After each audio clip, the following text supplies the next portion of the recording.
What WPATH is, it stands for the World Professional Association for Transgender Health. Basically, they're considered a world authority on certain medical protocols that are recommended for the treatment of what they call gender dysphoria, a highly subjective term.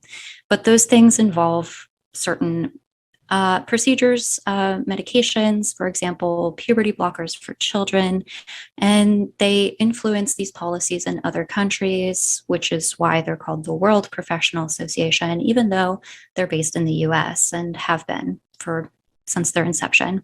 They influence policies in Europe. They even have a European branch, EPATH.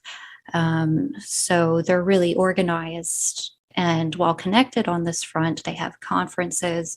They meet internationally to set these protocols. I don't think there's anything that compares to it because they are setting the guidelines for, I would assume, most, if not all, gender clinics in the US at the moment. They follow the recommendations of WPATH almost to the letter. And WPATH is cited frequently in academic literature. So in terms of long-term follow-up research, to my knowledge, that's not really been required for the hormones, for the puberty blockers especially. It's my understanding that currently the FDA doesn't require that research, although that may change in the future and it may be being done even. It's not necessarily required. And I imagine they get away with that because these aren't new drugs. These are drugs that have been FDA approved for different purposes. Exactly. So they kind of get around it. Right. I almost even suspect if it's because they were initially approved for terminal cancer that they were able to get through the door so quickly or so easily without a whole lot of clinical research about their effects.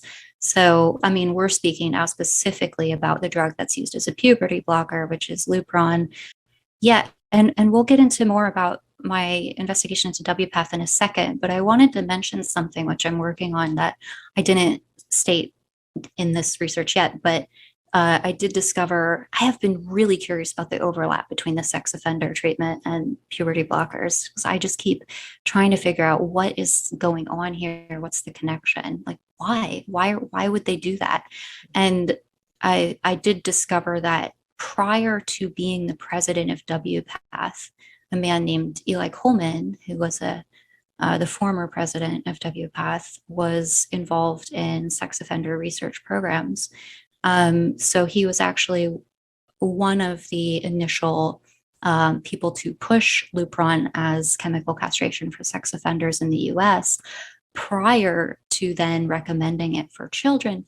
So this idea that the overlap doesn't exist or that there's no awareness that this is used for chemical castration is totally bogus. You have the same person in two separate organizations pushing the same drug to chemically castrate sex offenders and then on to children.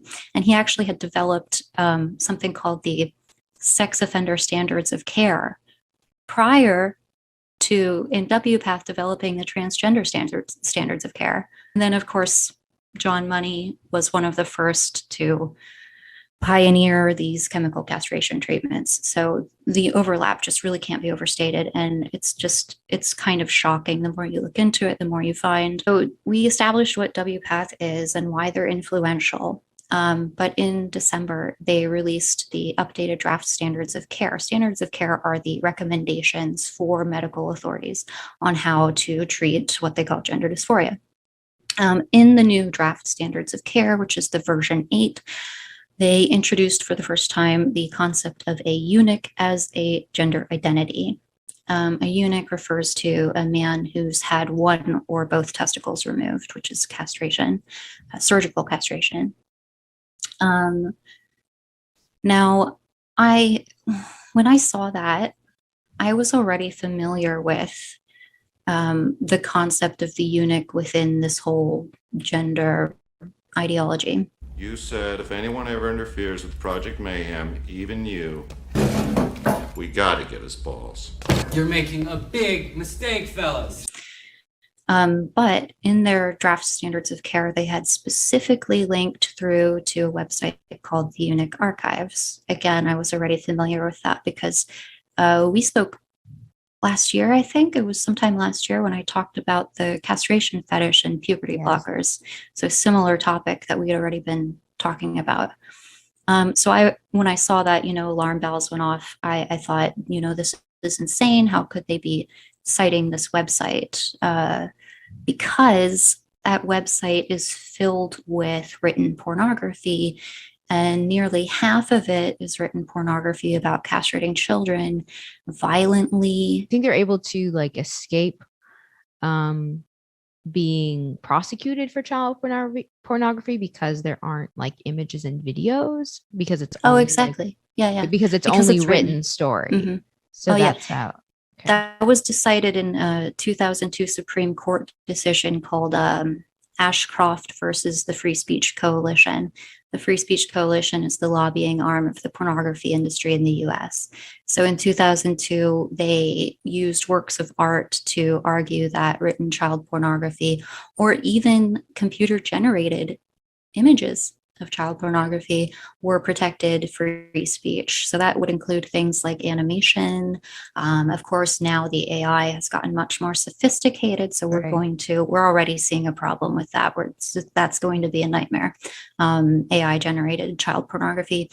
But basically they were operating, prior to this 2002 court decision, right? So they were sometime around 96, 98 in that era. So after I had done the initial write up, a few days later, we were able to identify and actually name some of the academics behind the website. Mhm. I have the names of the academics who are running the site, and they were actually also invited by WPATH to speak at conferences more than once. So starting from at least 2009, this group of three men who were main formative members of the website, I'm talking 1998, joining the site, were invited by WPATH to speak on this topic, Wow. citing their own research. So they were gathering research from their own site members.